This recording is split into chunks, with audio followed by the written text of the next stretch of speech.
By the way, this is the most beautiful written letter I've read from Donald Trump. All right, so I'll go ahead and let everybody know. So This is hysterical. basically, this afternoon, I decided to go check my mail and get out of the house. So when I go to my mailbox, I look in and I see a letter from the IRS. Wait, did you read? Did you? Okay, go ahead. I'm sorry. Yeah, I read a letter and it's from the IRS and it's addressed to me. So immediately, honestly, I was a little freaked out. Okay, when you get mail from the IRS, I don't know who you are, but for me personally, I was a little shaken. I was like, whoa, what'd I do? You know? And so I get inside and I decide to open it, and I'm like, no way. And it's addressed from the White House, Washington.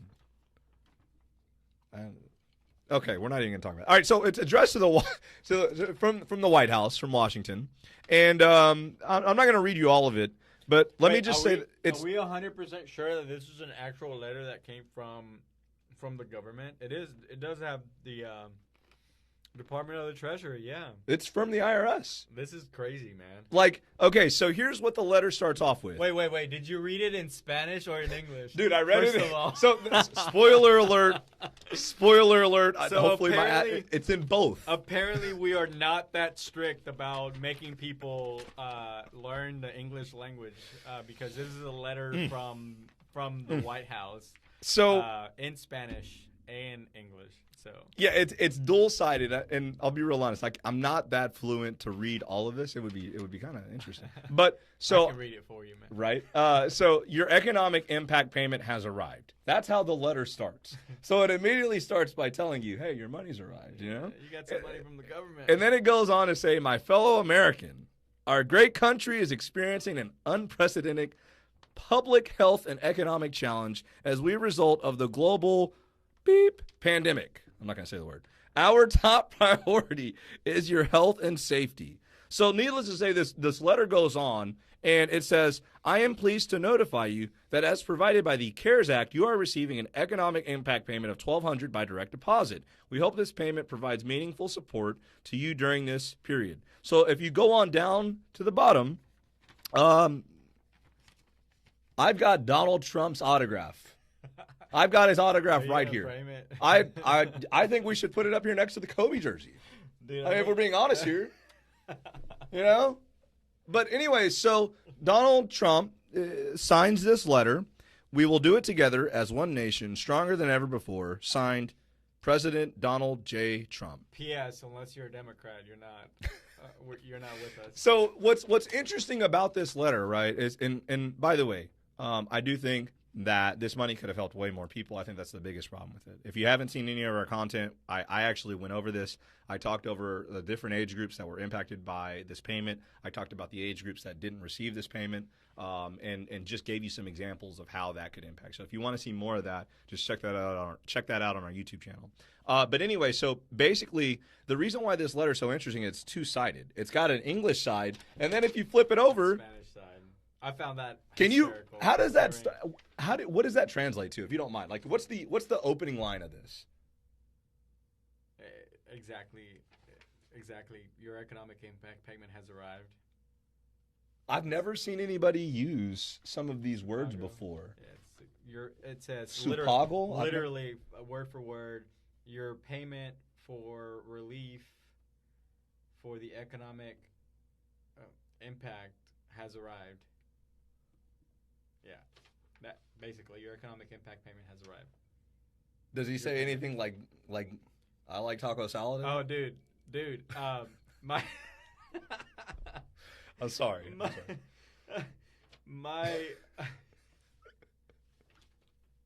I love taco salads. Okay? My favorite American. Dude, That's what he says at the bottom?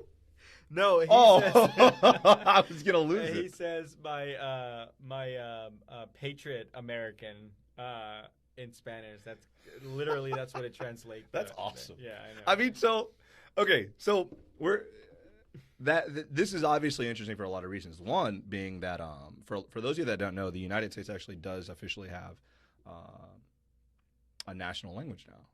Does it really? Yeah. In 2000, I want to say 2016 or 2017, they actually officially declared English is the official language of like the government and on documents, and like you can still get other languages offered, Right. but like if you are like getting official documentation. Hey, why are you not getting? Why is he just doing Spanish and English, man? Why is he not sending out in Chinese, Japanese? I mean, like, come on, why Spanish? So I guess that's to appeal to his Latino base. To his His Hispanic base. To all the murderers and the rapists and the drug dealers. I mean, it's interesting, right? Because you can clearly see what he's trying to do. I find it ironic that they would send out, and I don't mean to get political. Yeah. But I do find it ironic that they would send a letter in English and Spanish, because we have heard for the past 4 years how, the crisis at the border things, and they have made it a point. They have made it a point, to make it hard. Explicitly call out. Let's be real, brown people. In certain ways, absolutely. Yeah, and I mean, I don't want to play the race card or anything, but it's been obvious, and if you haven't been able to see that in in the last 3.5 years, you're just ignoring the facts. I mean, it's unfortunate because, like, it is. You talk about you mentioned the protests. So earlier. I honestly like, what's the point of writing that in Spanish? I mean, if you're an American and you're receiving this payment, like, you should know English, right? Isn't that the whole point that they've been trying to make? That's like, why would you write it in Spanish? I mean, I get it. It's I so get you it. know. Yeah, it's they're trying to they're pandering. Yeah. Let's be real, they're pandering. Yeah. But it's so funny that they're pandering to a community that they have been so hostile to. Yeah. From the beginning. And you know what? I think it's bullshit. I think that we'll just leave it at that. Yeah, I mean, it's hard to not have specific feelings depending on what you've experienced and what you've seen. And I'm apolitical. I am honestly like apolitical. I don't agree with some certain policies.